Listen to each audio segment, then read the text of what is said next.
The Galactic Assembly had existed for 12,000 years. It was the oldest and most powerful organization in the known universe. Hundreds of alien species had joined it over the centuries. They traded with each other. They shared technology. They kept peace across 3 spiral arms of the Milky Way galaxy. Wars were rare because the Assembly punished aggression severely. Every species understood the rules. Every species followed them. At least, they used to. Humanity had joined the Assembly only 60 years ago. In galactic terms, they were newborns. Their technology was basic compared to the elder races. Their bodies were soft and fragile. They lived such short lives that most aliens found it almost tragic.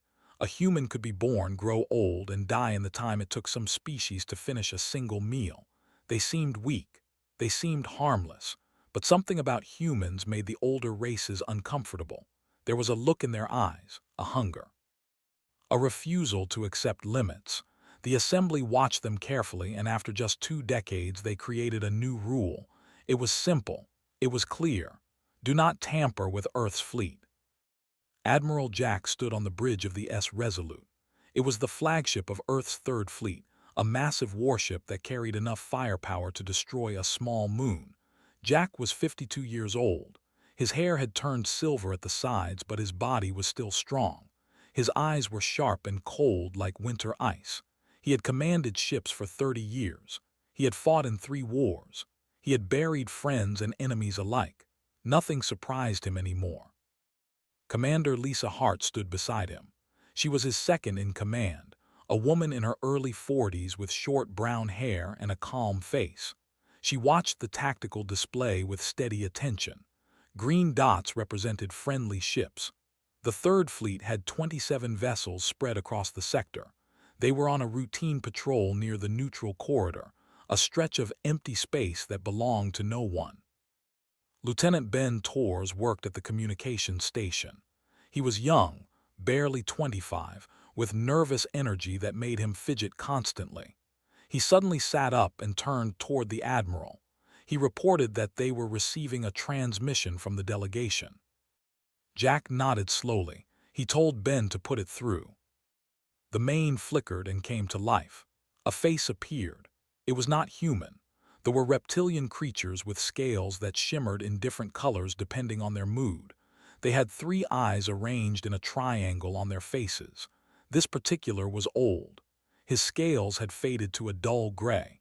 His name was Ambassador Al, and he was one of the most powerful politicians in space. Al spoke through a translation device that turned his hissing language into flat English words. He called Jack by his title and told him that his fleet was trespassing in the neutral corridor. He demanded that they withdraw immediately. Jack kept his expression neutral. He explained that the neutral corridor was open to all Assembly members. He said they were conducting a routine patrol and nothing more. His voice was polite but firm. Al's scales shifted to a darker shade. He claimed that their patrols made his allies nervous. He said the Dominion found the human presence provocative. Jack almost smiled at that. The Dominion was a military alliance of 3 aggressive species. They had been expanding their territory for centuries, swallowing smaller civilizations. The Assembly tolerated them because they were too powerful to challenge directly, but they had never threatened humanity. They were smart enough to know better. Jack told Al that if the Dominion had complaints, they should file them with the Assembly. Until then, the Third Fleet would continue its mission. Al leaned closer to the screen. His 3 eyes narrowed with barely hidden anger. He told Jack that humans thought themselves untouchable. He said they believed their little fleet frightened everyone. He assured Jack that it did not frighten them. The transmission ended abruptly. The screen went dark. Lisa turned to face Jack. She kept her voice low so the bridge crew would not hear. She told him that intelligence reports indicated they had been meeting secretly with the Dominion. She believed they were planning something dangerous. Jack stared at the empty screen for a long moment. He knew they were proud and foolish. They resented humanity's rapid rise in the Assembly.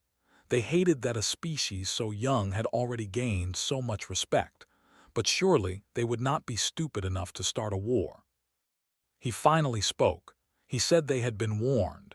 Every species in the assembly knew the rule. You do not tamper with Earth's fleet. Lisa asked him what would happen if they ignored the warning. Jack's jaw tightened.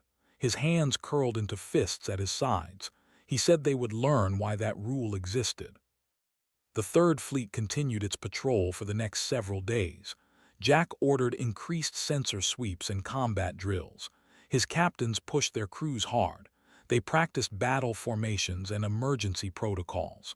Some of the younger officers complained about the extra work. The veterans stayed quiet. They had seen the look in the admiral's eyes. They knew something was coming. On the fifth day, Lisa brought Jack a report from their spy network. They were mobilizing their home fleet. The Dominion had sent warships to support them. Combined, they had over 400 vessels gathering near the neutral corridor. It was the largest military force assembled in that region for over a century. Jack read the report carefully. He asked Lisa what she thought they wanted. Lisa said she believed they wanted to test humanity. They wanted to see if the stories were true. They wanted to know if humans were really as dangerous as everyone claimed. Jack set down the report. He walked to the observation window and looked out at the stars. So many lights in the darkness. So many worlds full of living creatures who had no idea what was about to happen. He said they would get their answer. He just hoped they were ready for it. Lisa joined him at the window. She asked if he had ever seen humanity go to war. Real war, not the small conflicts they had fought before joining the assembly. Jack shook his head. He said he had not. His generation had grown up in peacetime, but his grandfather had told him stories. Stories about the old wars on Earth, about cities burning, about armies clashing, about the terrible things humans did to each other when they had no other choice. He turned to face her. He said he hoped they never had to learn those lessons, but if they forced humanity's hand, they would discover something important. Humans did not fight to win. Humans fought until there was nothing left to fight. They fought until their enemies were dust and memory. Lisa nodded slowly. She understood. The warning had been given. Now they could only wait and see if anyone was foolish enough to ignore it. 3 weeks passed after the warning from Ambassador Al. The Third Fleet remained on patrol near the neutral corridor. Nothing happened. The ships stayed in their own territory. The Dominion made no aggressive moves. Some officers began to relax. They thought the crisis had passed. They thought the aliens had come to their senses. Admiral Jack knew better. He had seen this pattern before. The calm before violence. The silence before screaming. Captain Grant commanded the destroyer S. Vigilant. He was 38 years old with a strong build and a quick smile. His crew loved him because he treated them like family. He remembered their birthdays. He knew their children's names. He had served with many of them for over a decade. The Vigilant was a small ship compared to the mighty Resolute, but was proud of her. She was fast and tough and had never let him down. The Vigilant was running security sweeps near Arcturus Station, a human outpost on the edge of assembly space. The main fleet was resupplying at the station while ship patrolled the surrounding area. It was routine work, boring work. Stood on his bridge drinking coffee and watching the stars drift past. Ensign Amy Wells sat at the sensor station. She was barely 23, fresh from the academy, eager to prove herself. Her voice suddenly changed. It became tight and nervous. She reported sensor contact, multiple signatures emerging from subspace, configuration unknown. Set down his coffee and moved to her station. He asked how many. Amy's fingers flew across her console. She said 32 vessels. Then she corrected herself. 38. They were still coming. Watched the display as ship after ship appeared from nowhere. They materialized in perfect formation around the Vigilant. Their hulls were sleek and predatory. He recognized the design immediately. Warships, but they had been modified with technology he did not recognize. Strange weapons, enhanced shields. Someone had upgraded them. Lieutenant Chris Palmer reported from Tactical. He said the enemy was jamming their communications. They could not reach the fleet. Felt his stomach tighten. 40 warships against one destroyer. The odds were impossible. Any sane commander would surrender, but had not joined the fleet to surrender. He ordered battle stations. He told Chris to charge all weapons. The bridge crew moved with desperate efficiency. Alarms howled through the ship, ran to their posts. The Vigilant was a small ship, but her crew was well trained. They would not go down without a fight. A transmission broke through the jamming static. The face that appeared was, but not Al. This was a military commander, a female with scales darker than coal. Her 3 eyes gleamed with hunger and anticipation. She introduced herself as Fleet Commander of the Alliance. She told that his vessel was now their prisoner. She demanded that he surrender his ship and his crew. She said the alternative was destruction. Stood very still for a long moment. The bridge had gone silent. Every eye watched him. Every breath waited for his response. Then smiled. It was a cold expression, the kind of smile a wolf makes before it bites. He asked if she knew what her people had done. Seemed confused by the question. She said they had struck first. They had seized the advantage. Shook his head slowly. He said no. He said they had made a mistake, the worst mistake their species would ever make. Laughed at that. She mocked him, 1 destroyer against 40 warships. She called his arrogance amusing. Smile did not waver. He told her that he was not talking about his ship. He was talking about what came next. He nodded to Chris, who pressed a hidden button on his console. A quantum burst signal shot out from the Vigilant. It traveled through dimensions that normal communications could not reach. No jamming technology could block it. No enemy could intercept it. The signal reached the Resolute in seconds. It carried one simple message: we are under attack. His expression changed as her tactical officer reported the signal. She demanded to know what had done. Told her that he had called for help. He said that when Earth's fleet came for them, and they would come, they would not stop until every ship that participated in this attack was burning wreckage. Snarled an order. The first volley struck the Vigilant before could say another word. The bridge erupted in fire and chaos. Consoles exploded. Metal screamed as the hull twisted under the assault, was thrown against the bulkhead. His head struck something hard. Blood streamed from a gash above his eye. He could hear his crew screaming. Amy Wells died at her station. A piece of shrapnel caught her in the throat. She was 23 years old. She had never seen her since leaving for the academy. Chris Palmer kept firing until a secondary explosion tore through Tactical. He saved 2 by pushing them clear. He did not save himself. The Vigilant fought for 18 minutes. She destroyed 7 enemy vessels and damaged 12 more before her engines finally failed. It was a remarkable achievement, impossible by any tactical measure. But Grant was not fighting to win. He was fighting to hurt them. He was fighting to make them pay for every life they took. When the firing stopped, the Vigilant drifted in space like a broken toy. Boarding parties forced their way through the shattered hull. They found on the bridge, still alive, still smiling through the blood on his face. Came aboard personally. She stood over and looked down at him with contempt. She asked him why he was smiling. His ship was destroyed. His crew was dead or captured. He had lost. Looked up at her with eyes that held no fear. He told her that he had not lost. He had delayed them. He had sent the signal. He had bought time. Asked what that mattered. She said humanity was weak. She said the assembly would do nothing. She said the Alliance would crush Earth's pathetic fleet. Laughed at that. Blood bubbled on his lips, but he laughed anyway. He told her she had no idea what was coming. He said she had tampered with Earth's fleet. He said everyone in the galaxy knew what happened to species who did that. Struck him across the face.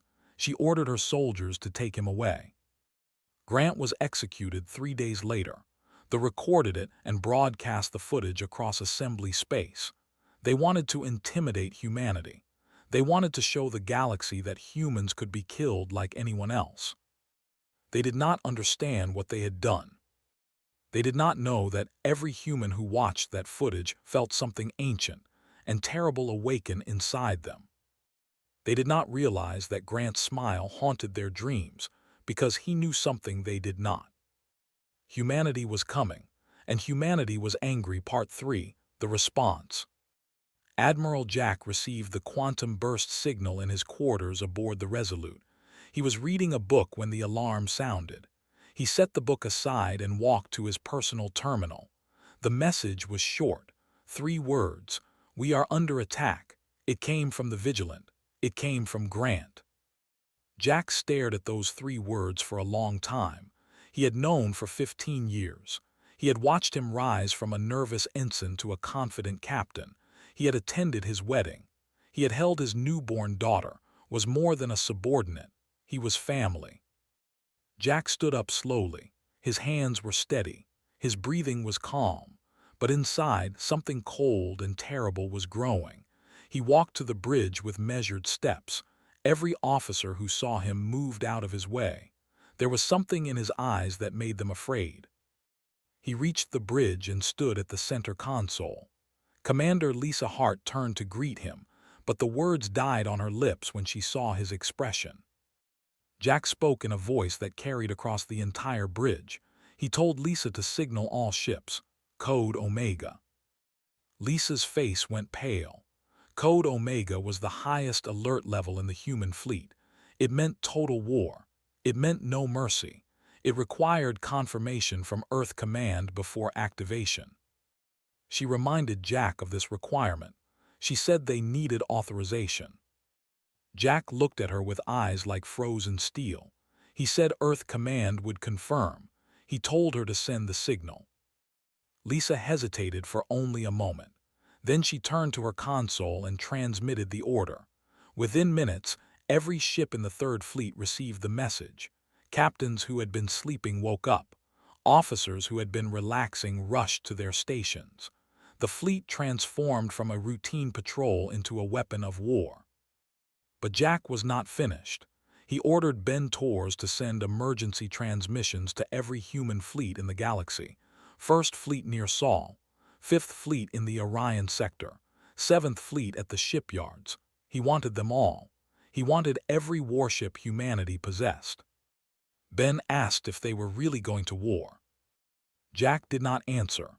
He simply stared at the tactical display, watching his fleet assemble around the Resolute. On the Assembly's capital world, the council chamber descended into chaos. Representatives from hundreds of species shouted and argued. The ambassador sat frozen in his seat, his scales fading to a sickly gray color. He had not known about the attack. He had not authorized it, but that did not matter now. High Counselor called for order. She was one of the ancient telepathic species who had helped found the Assembly 12,000 years ago. Her body was thin and fragile, but her mind was powerful enough to silence the entire chamber with a thought. She declared that the attack was unsanctioned. She said the sovereignty had acted without Assembly approval. She demanded explanations. The Terran ambassador rose from her seat. Her name was Nancy Cole. She was 55 years old with gray hair and a pleasant face that hid a razor-sharp mind. She had served humanity for 3 decades. She had negotiated treaties that saved millions of lives. But today, her pleasant expression was gone. Nancy asked if it mattered that the attack was unsanctioned. She said they were an Assembly member. She said they had attacked human ships. They had captured human crew. They had killed human soldiers. Tried to calm her. She said the Assembly would mediate. She promised that justice would be served through proper channels. Nancy stood very still. She let the silence stretch until every representative was watching her. Then she spoke in a voice that carried to every corner of the chamber. She said the Assembly had one rule regarding humanity, one simple rule that every member species learned upon joining. Do not tamper with Earth's fleet. She said they knew this rule. She said the Dominion knew this rule. She said they broke it anyway. Nancy gathered her documents and walked toward the exit. Her footsteps echoed in the silent chamber. A called after her. She asked Nancy to wait. She begged to know what humanity intended to do. Nancy paused at the doorway. She turned to face the council one last time. Her voice was calm and cold and absolutely certain. She said humanity would do what they always did, what they had done since they first crawled out of the oceans of there. They would protect their own. They would avenge their dead, and they would make certain that no species ever made this mistake again. She walked out without another word. The chamber remained silent for a long time after she left. The representatives looked at each other with fear in their eyes. They had heard stories about humans. They had dismissed most of them as exaggeration. Now they wondered if the stories had been understatements. Across the galaxy, human fleets began to move. Ships that had been scattered across dozens of sectors converged on a single point. Captains who had never met each other exchanged tactical data. Engineers pushed engines beyond their rated limits. Weapons officers loaded ammunition that had been stored for decades, hoping it would never be needed. On Earth, the planetary defense grid went a full alert. Civilians watched the news in confusion and growing fear. The government released a statement confirming that human forces had been attacked. They promised a swift and decisive response. Admiral Jack received word that Grant had been executed. He received it alone in his quarters. He watched the footage that they had broadcast. He watched his friend die with a smile on his face. Jack did not cry. He did not scream. He simply sat in the darkness and remembered every moment he had shared with, every joke, every argument, every mission they had survived together. Then he stood up and walked back to the bridge. His face was carved from stone. His voice was steady and calm. He announced to his crew that Captain Grant was dead. He said 63 other crew members had died with him. He said their bodies were still in enemy hands. He paused and looked at every officer on the bridge. He told them that they were going to get those bodies back. They were going to burn a path through anyone who stood in their way. They were going to teach the galaxy a lesson that would never be forgotten. He asked if anyone had objections. No one spoke. Jack nodded once. He ordered the fleet to set course for space, maximum speed. The war had begun. The combined human fleet dropped out of subspace above Prime exactly 1 week after the attack on the Vigilant. 218 warships, battle cruisers, destroyers, carriers, support vessels. It was the largest concentration of human military power ever assembled outside the Sol system. The ships hung in space like a cloud of angry metal, their weapons charged and ready. Admiral Jack stood on the bridge of the Resolute. He looked at the enemy formation scrambling to respond to the sudden arrival. The home fleet numbered 300 vessels. Another 100 warships supported them, 400 against 200. The defenders had the numbers. They had the home field advantage. They had orbital defense platforms and ground-based weapons. By any mathematical calculation, the humans should lose. Jack almost smiled at the thought. Mathematics had never understood human warfare.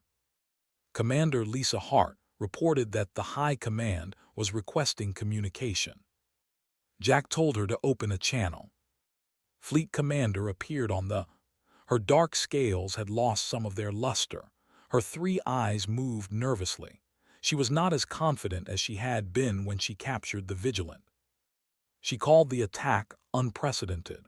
She said the assembly would condemn humanity for this aggression. Jack's voice was quiet and cold. He asked her if she called this aggression. He reminded her that she had captured one of their ships. She had killed Captain Grant and 63 members of his crew.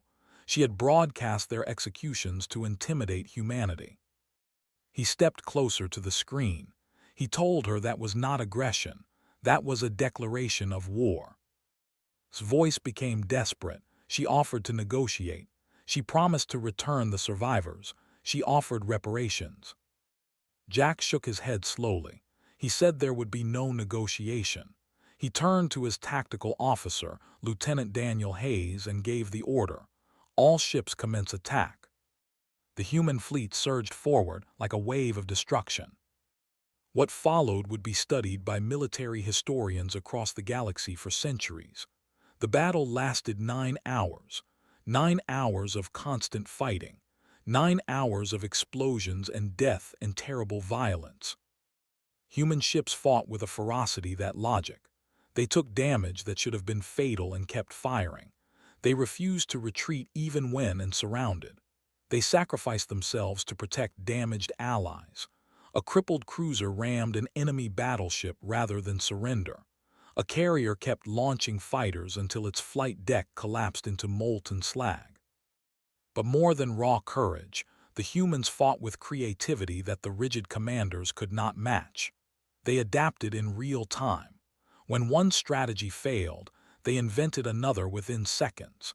They coordinated through intuition as much as communication. They seemed to know what their fellow captains would do before orders were given. Commander Laura led her destroyer squadron directly into the enemy formation. It was suicide by any rational measure, but Laura was not being rational. She was being human. Her ships drew fire from the main fleet while the heavier cruisers flanked the enemy flagship. By the time realized the trap, it was too late. Captain Adams commanded the carrier Freedom. He launched wave after wave of fighter craft. Small, fast ships piloted by men and women who knew they might not survive. They overwhelmed the enemy's point defense systems. They created chaos and confusion. They died by the dozens, but they never stopped coming. Lieutenant Commander Sam Wheeler led a boarding party onto a cruiser. His team of 50 Marines fought through corridors filled with enemy soldiers. They captured the ship's engine room and turned its own weapons against the fleet. Sam lost 32 of his people. He did not stop fighting until the ship was his. The commanders could not understand what they were seeing. Their tactical computers calculated impossible odds. Their sensors showed human ships absorbing damage that should have destroyed them. Their crews watched in horror as vessel after vessel fell to the relentless human assault. By the battle's end, the home fleet was shattered. 174 enemy vessels destroyed, 37 captured. The remainder fled into deep space, their crews traumatized by what they had witnessed. Human losses were significant: 41 ships destroyed, 63 damaged, thousands of sailors dead, but they had won. Admiral Jack walked through the ruined corridors of the command station. Human soldiers had secured it 2 hours earlier. Bodies littered the floors. Scorch marks decorated the walls. The smell of smoke and death filled the air. He found Fleet Commander in her command center. She was surrounded by the bodies of her staff. She had not surrendered. She had fought until a human Marine shot her twice in the chest. She was still alive, but barely. Jack knelt beside her. He looked at the creature who had killed his friend. His breathing was shallow and wet. Her 3 eyes struggled to focus on his face. She spoke in a whisper that her translator barely caught. She said she did not understand. She said humans seemed so weak, so fragile, so short-lived. She asked how creatures like them could be so dangerous. Jack was quiet for a moment. He thought about Grant. He thought about all the men and women who had died in this battle. He thought about the ancient history of his species, the wars, the plagues, the disasters that should have destroyed them but never did. He told the truth. He said humans were dangerous because they were fragile, because they were short-lived. They had learned that everything they loved could be taken from them in an instant, so they fought for it with everything they had. They did not fight to survive. They fought to win. They fought until their enemies were gone forever. His breathing slowed. Her scales lost their color. She said the galaxy would fear humanity now. Jack shook his head. He said the galaxy would remember them. He said there was a difference. Died with those words in her ears. Jack stood up slowly. He walked out of the command center and back toward the shuttle that would take him to his ship. The battle was over. The war was won, but he felt no joy. He felt only emptiness and exhaustion. He thought about the message he would have to send to his wife, the words he would have to find, the grief he would have to share. Victory had a price. It always did. Humans understood that better than anyone. 6 months passed after the Battle of Prime. The galaxy had changed in ways that no one could have predicted. The sovereignty no longer existed. Their government had collapsed within weeks of their defeat. Their territories were placed under assembly administration. Their military was disbanded. Their leaders faced trial for war crimes. A species that had once been proud and powerful was now broken and scattered. The Dominion had withdrawn from all alliance agreements. Their representatives had issued formal apologies. They paid massive reparations to the families of the human soldiers who died. They dismantled their border fortifications. They opened their space to assembly inspectors. The Dominion had watched their allies burn, and they wanted no part of humanity's anger. The Galactic Assembly convened a special session on the capital world. Representatives from every member species filled the council chamber. The air was thick with tension and fear. Everyone knew why they had gathered. Everyone wanted to hear what humanity would say. Ambassador Nancy Cole stood at the speaker's platform. She looked older than she had 6 months ago. The war had aged her. The death had aged her, but her voice was still strong when she spoke. She began by reminding the council of history. She said the assembly had existed for 12,000 years. It was founded on principles of mutual respect and non-aggression. Those principles had served them well. They had maintained peace across 3 spiral arms of the galaxy. They had created a civilization that spanned thousands of worlds. She paused and looked around the chamber. Her eyes met the gaze of every representative who dared to look back. She said that somewhere along the way, some of them had forgotten what those principles meant. They had grown arrogant. They had grown complacent. They had started to believe that they could do whatever they wanted without consequences. They had looked at humanity and seen only weakness. They had seen short and soft bodies and primitive technology. They had not seen the truth. Nancy stepped forward. Her voice grew harder, colder. She said humanity had not joined the assembly seeking conquest. They had not come to the stars looking for enemies. They came because they were explorers.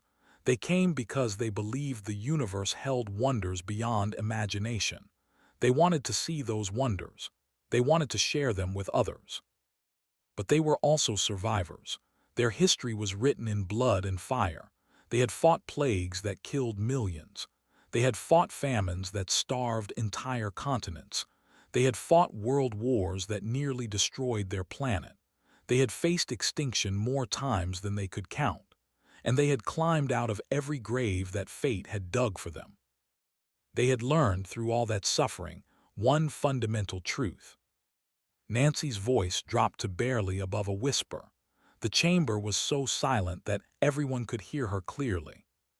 She said, "You do not threaten what humans love. You do not harm what they protect.